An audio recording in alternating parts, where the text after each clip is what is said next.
Hello. Today we are making skillet pork meatballs with a peach sauce, and we're going to serve it over coconut rice. So for our sauce, which we're going to make after we cook off our meatballs, we're going to use a little bit of olive oil. We're going to use 2 cups of diced peaches. You want to make sure your peaches are fresh. We're going to use a half a cup of white wine. If you don't have white wine or choose not to use alcohol, you can use water or chicken broth. I like the flavor here.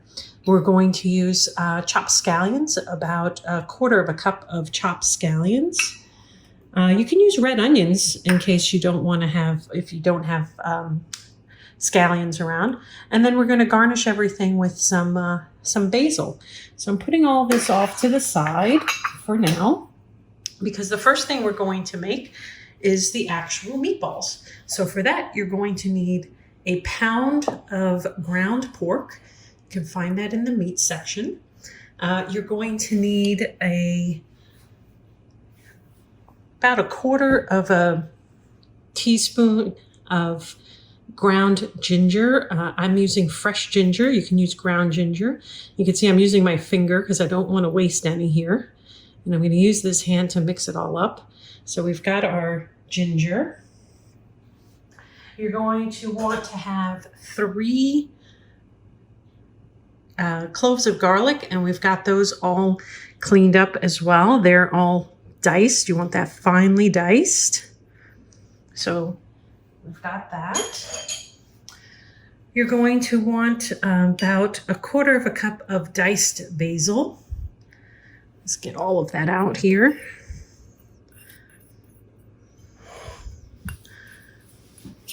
Don't want to waste any of that.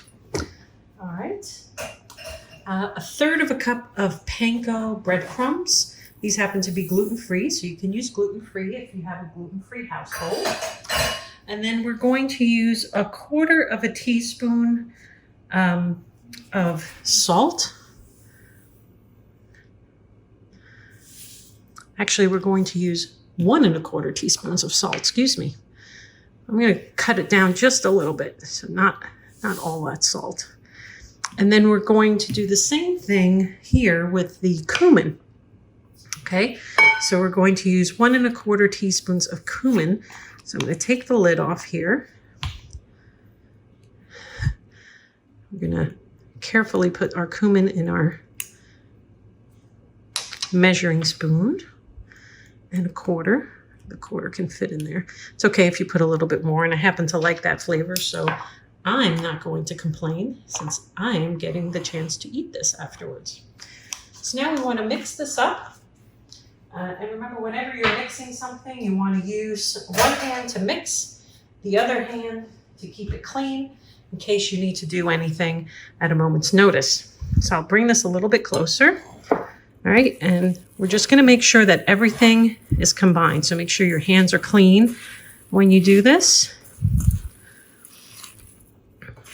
We'll just get all of that together.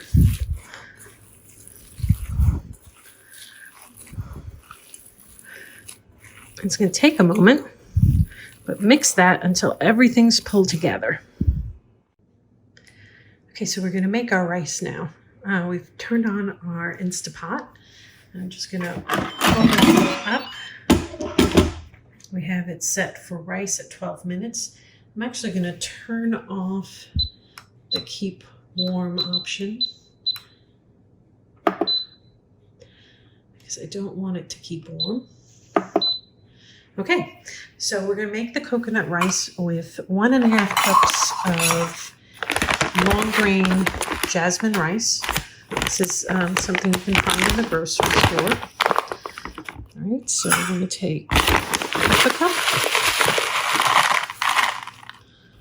put it right in, and a full cup. Or you could do 3 1/2 cups. But here it is, 1.5 cups of jasmine rice. All right. Now we're going to put in a teaspoon of sugar. bring this a little closer. And half a teaspoon, I should say a quarter of a teaspoon of salt.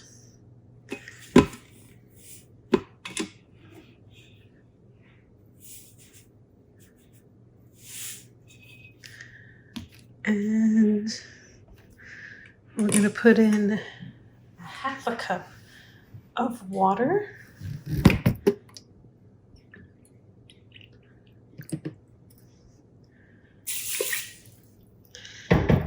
And a full cup of full fat, unsweetened coconut milk. And you'll see this is separated. That's normal. Don't worry about that. You just want to put the whole thing in your Instapot. Let's bring this closer so you can see because we're going to stir it up. So just pushing it off on the side here. And you'll see all the coconut milk will come out as well. So we're going to get all that coconut milk out. Looks good. Bring this a little bit closer so you can see inside. I'm just going to stir that up. Break up some of the coconut solids. And then we're going to cook it for 12 minutes. And we're going to let it naturally release. And we will have our coconut rice. So just want to get all of these lumps out. Doesn't take but a couple of stirs here.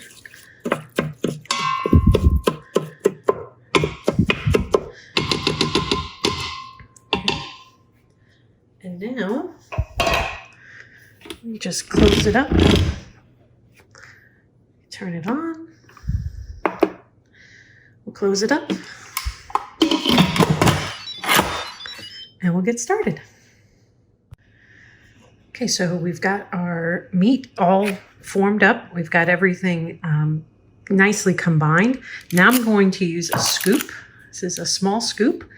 It's going to be about 1.5 tablespoons total. So if you don't have a scoop, just use the same measure as you can over and over so that you can come in here. If you have a scoop, the great thing is you pull it down, you pull it against the side of the bowl. Just clean off the sides here. And boom, you have a meatball. Do our next one. It's not perfectly round. That's okay. You just want to make sure that they're the same size. Another meatball. And we will form them up after to make sure they're nice and round. Or we'll form some of them, I should say. They don't actually need it. They will taste the same no matter what shape they are. All right, so we're going to keep doing this until we've got all of the meatballs formed up. And I use the sheet pan here so that as we pull them out and get ready to use them, I don't have to touch them again.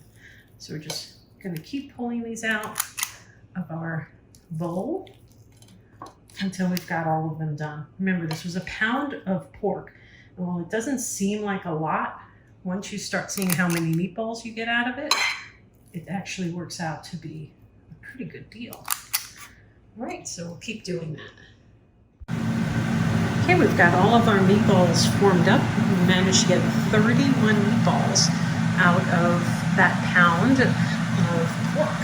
So we're going to take a little bit of olive oil now, and we're going to put that in our pan. We've got our pan preheating. So let's move over here and look at our pan. We've got our pan set up. We've got it preheating. We're going to add our oil, and we've got something to put our finished and cooked meatballs on once they're done. So we're going to make everything in one pan, but there's not going to be enough room for us to put everything in here all at the same time. So we've got a pair of tongs. We're going to add our oil. Let's see, yes, we're getting there. We're getting hot. About 2 tablespoons of oil. I'm going to add more as we need it. And we're going to add our meatballs. Let's get our bottom of our pan coated. So we're not going to waste anything here today. There we go. We're looking for that little shimmer. It might be a little hard to see, but we're looking for that shimmer. So let's see. Yeah, that's good. This is always the hottest part of our pan. So I start there. And we're going to brown all of our meatballs. And then we're going to make our sauce.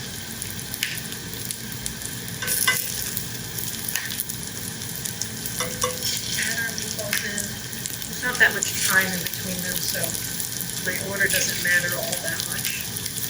If I was making bigger meatballs, I would actually put them in concentric circles, and that way I knew which ones I put in first, which ones I put in last.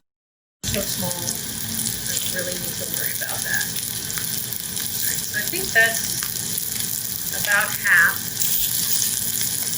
We're going to let those cook up. We're going to brown them on all sides. And once we do that with this batch, we're going to do the next batch, and then we're going to get our sauce started. Okay, so as you can see, we've got our raw meatballs over here, and these are our meatballs that are currently browning. And we've pretty much got almost every side now. And we want to make sure nothing burns, so we're just constantly going around.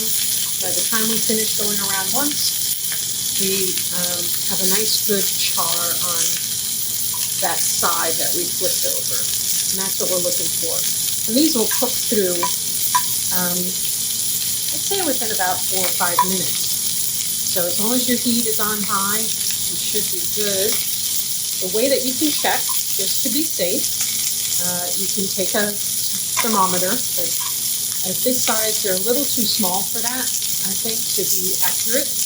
What you want to do is just cut one open.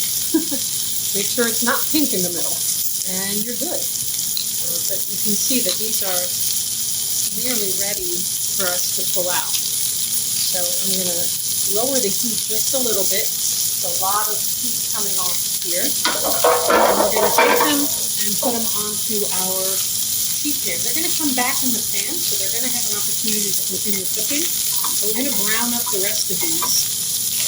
So we get everybody who's on the outside, because remember they went in first. Get all these out.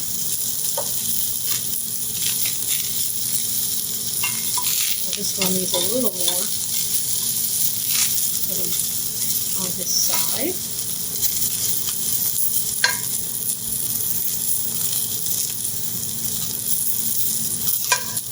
All right.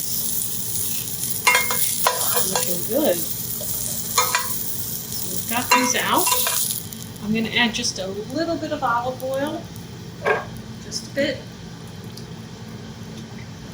And now we're going to add in the rest of the meatballs, just like we did in the first round. So once we've done this, we're going to be able to go ahead and add in we're going to make our sauce and have everything cooked together, get those flavors to come together.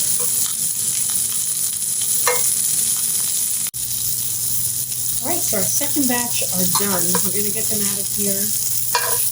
Actually, if they're not fully cooked, they're like right there.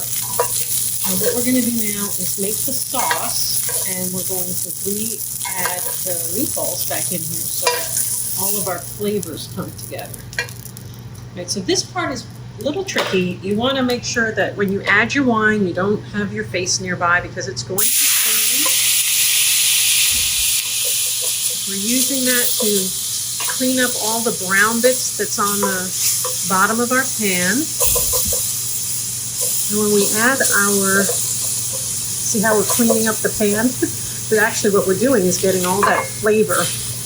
All right, so you can do that with water. I chose to do it with white wine. All right, we got that. think we're good. All those bits are up. We're going to add in our peaches. And if you don't have peaches, you can use nectarines. So whatever you use, make sure that it is nice and fresh. Fresh, and I should say ripe. You should want to eat these peaches without doing anything to them. I added in my onions.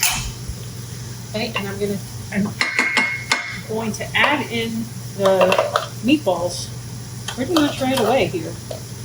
I'm going to have that simmer for a couple minutes. The peaches are going to start to break down a little bit. They're going to get a little mushy. And that makes our sauce, if you will. All right, so we get all of our meatballs in here. So if you're counting, there's actually only 30 meatballs now because I did taste one. I couldn't resist. It looked too good. All right, so let's get this out of the way. We've got our flame on medium-high heat. You can see I'm just going to toss these up so everything gets together and nice and heavy.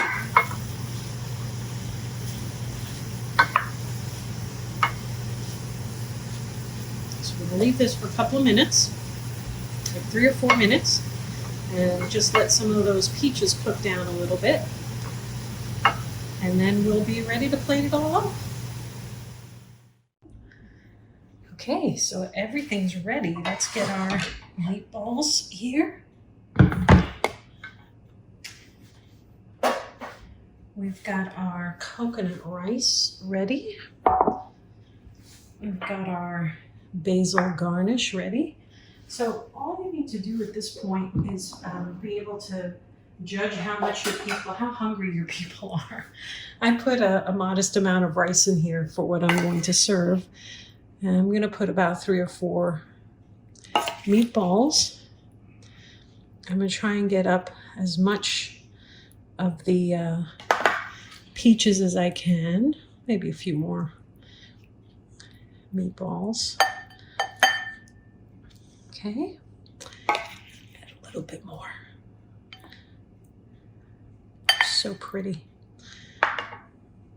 And we're going to put a little bit of basil on top. That'll complement the flavors we already have. And there you have it.